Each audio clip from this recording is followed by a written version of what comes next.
Buenos días. Hablando de que Dios buscó cómo acercarse al hombre, es interesante que en Génesis capítulo 6 dice que Dios se arrepintió de haber hecho al hombre y le dolió en su corazón.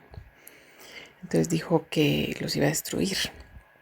Y el versículo 8 dice, pero Noé halló gracia ante los ojos de Dios.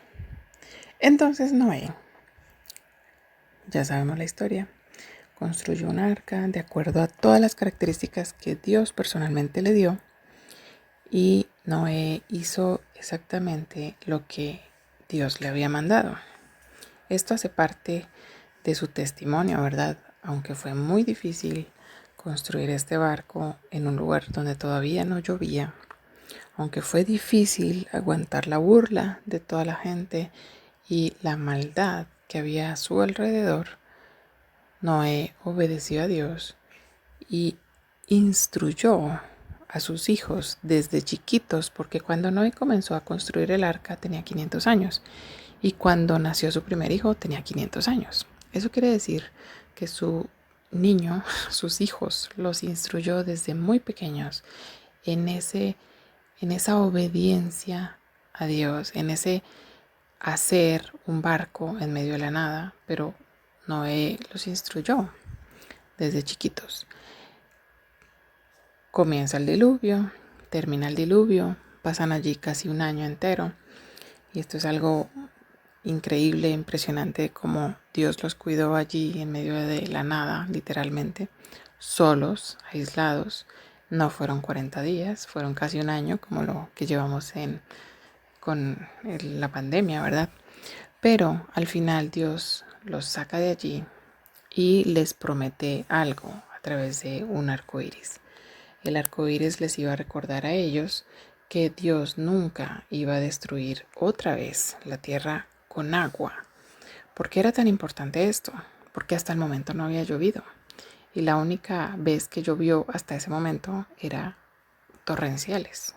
Dice que se abrieron las ventanas de los cielos y el agua cubrió absolutamente todo hasta más o menos un edificio de 3 pisos por encima del monte más alto. Entonces, claro, Noé iba a volver a ver llover y iba a decir otra vez se vino esto y yo no estoy en ningún barco ya.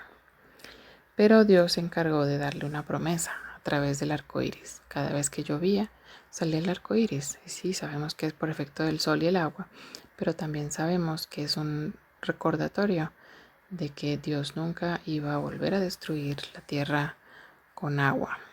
Claro, él esperaba que Noé como comenzara una nueva humanidad más apegada a Dios. Y sabemos que no fue así. El hombre por naturaleza tiende a pecar y Dios tiene que dar su juicio a sus propios hijos de Noé. Y pues en este caso vimos que se puede leer en Génesis cómo Dios emite un juicio sobre Cam y sobre toda su descendencia. Pero fuera de esto es una manera de Dios acercarse también al hombre, de decirle, tu pecado merece un juicio, y decirle, es necesario hacer algo para acercarse a Dios a la manera de Dios. Dios proveyó un barco y aunque era una locura, era la única manera de acercarse a Dios y de acercarse a la salvación. De la misma manera, hoy en día, en medio de este mundo igual de malo, lo dice también la Biblia, igual de malo, a los días de Noé, Dios provee una solución, Dios provee un medio de salvación y es el único, porque lo provee Dios, a la manera de Dios. A veces nosotros queremos hacer las cosas a nuestra manera, pero necesitamos alinearnos con Dios y escuchar lo que Dios dice.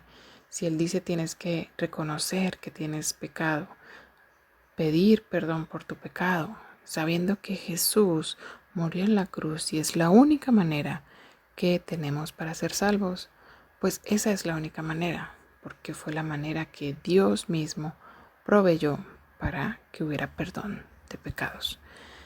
Por otro lado, es necesario que nosotros actuemos como Noé. siendo y marcando la diferencia en medio de un mundo pagano, de un mundo contaminado, de un mundo malo, de un mundo destructor y de un mundo corrupto en todos sus aspectos. Si te das cuenta, Noé halló gracia ante los ojos de Jehová y nadie más. Aunque seamos los únicos y tengamos que marcar la diferencia por respuesta al amor de Dios por nosotros, vale la pena. Y es lo que quiero dejarte el día de hoy. Dios provee un medio de salvación y es el único y es el perfecto porque lo proveyó Dios. Y por otro lado, aún en medio de nuestro mundo tan malo y tan tramposo, podemos marcar la diferencia. Debemos marcar la diferencia, aunque seamos los únicos. Que Dios te bendiga en este día.